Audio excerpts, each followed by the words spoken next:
বছর ঘুরে আবার আসছে সেই মহেন্দ্রক্ষণ, দেবী পক্ষের সূচনা। মা দুর্গার আগমনী বার্তা নিয়ে আসছে মহালয়া। পিতৃপক্ষের অবসান এবং দেবী পক্ষের সূচনার এই সন্ধিক্ষণে আমরা পূর্বপুরুষদের স্মরণ করি এবং দেবী দুর্গার আহ্বান করি। নমস্কার, আমি জ্যোতিষ দেবজ্ঞ মাতৃসাধক অমিত শ্রী। আজকের ভিডিওতে আমরা আলোচনা করব মহালয়া কবে, মহালয়ার তিথিটি কতক্ষণ থাকবে, মহালয়ার বিশেষ তাৎপর্য কি, মহালয়ার দিনে কিছু বিশেষ কার্যকরী টোটকা যা পালন করতে পারলে জীবনের সমস্ত রকমের বাধা বিপত্তি দূর হয় এবং সৌভাগ্যের দরজা খুলে যায়। এখনো পর্যন্ত আমার চ্যানেলটিকে যারা সাবস্ক্রাইব করেননি অবশ্যই চ্যানেলটিকে সাবস্ক্রাইব করুন এবং পাশে থাকা বেল আইকনটি টিপে দিন। আর যারা আমাকে ফেসবুকে বা ইনস্টাগ্রামে দেখছেন, আমার ফেসবুক বা ইনস্টাগ্রাম পেজ ফলো করুন, লাইক করুন। ফিরে আসছি মূল আলোচনা। যারা বৃহৎ কুষ্টি করাতে চাইছেন, অর্থাৎ লাইফ টাইম প্রেডিকশন চাইছেন, অথবা যারা 5 বছর, 10 বছর, 20 বছর বা 30 বছরের ইয়ারলি প্রেডিকশন চাইছেন, তাদের জন্য এক খুশির খবর। আপনারা এখন থেকে আমাদের কাছে পেয়ে যাবেন পার্সোনালাইজড হরোস্কোপ। আপনার জন্ম তারিখ, সময় ও স্থানের ভিত্তিতে আপনার নিজস্ব হরোস্কোপ, যা আপনারা পিডিএফ ফরম্যাটে অথবা কালার প্রিন্ট কপি অর্থাৎ হার্ড কপির মাধ্যমে পেয়ে যেতে পারেন। আপনারা আপনাদের প্রয়োজন মতো 8697190840 এই নম্বরে ফোন করে অর্ডার দিতে পারবেন। প্রথমেই বলবো মহালয়ার সময়সূচি। আগামী 3রা আশ্বিন 1432, ইংরেজি 20 সেপ্টেম্বর 2025 শনিবার অমাবস্যা শুরু হবে রাত 11টা 53 মিনিটে এবং এই অমাবস্যা শেষ হবে পরের দিন অর্থাৎ 4ঠা আশ্বিন 1432, ইংরেজির 21 সেপ্টেম্বর 2025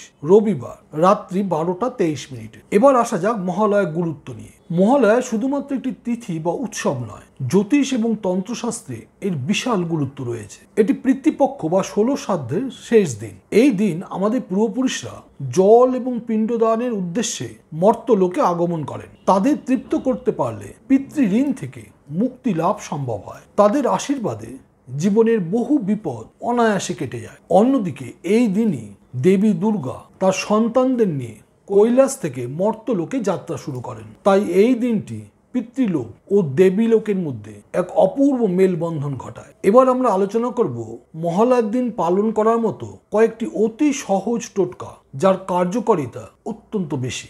1. পিতৃপুরুষদের আশীর্বাদ ও ঋণ মুক্তির টোটকা। মহালয়ার দিনে সকাল সকাল স্নান করে শুদ্ধ হয়ে শুদ্ধ বস্ত্র পরে বাড়ির দক্ষিণ দিকে মুখ করে একটি পাত্রে তিল, জল এবং কুশ নিয়ে পূর্বপুরুষদের স্মরণ করে সেই জল পূর্বপুরুষদের উৎসর্গ করুন। এই কাজটি গঙ্গায় গিয়ে করতে পারলে অত্যন্ত শুভ।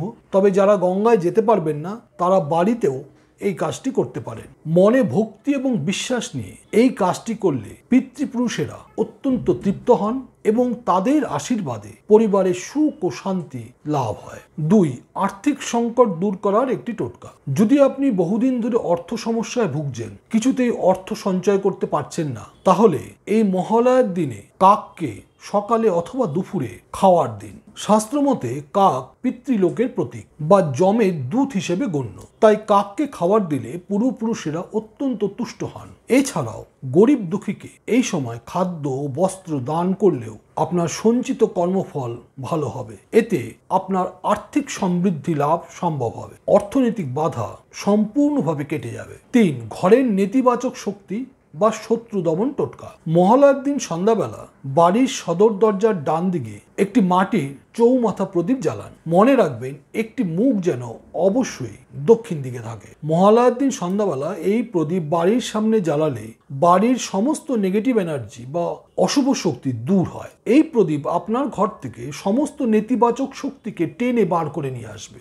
নজর লাগা, শত্রু চক্রান্ত সম্পূর্ণরূপে দূর হবে। এটি আপনার পরিবারকে এক শক্তিশালী সুরক্ষা কবচের মতো রক্ষা করবে। 4. সার্বিক মঙ্গল এবং সর্বসিদ্ধির টোটকা। মহালয়ার দিন সকালবেলা ঘুম থেকে উঠে অবশ্যই বীরেন্দ্র কৃষ্ণ ভদ্রের মহালয়া শুনবেন। এর আধ্যাত্মিক শক্তি আমাদের অবচেতন মনকে জাগ্রত করে।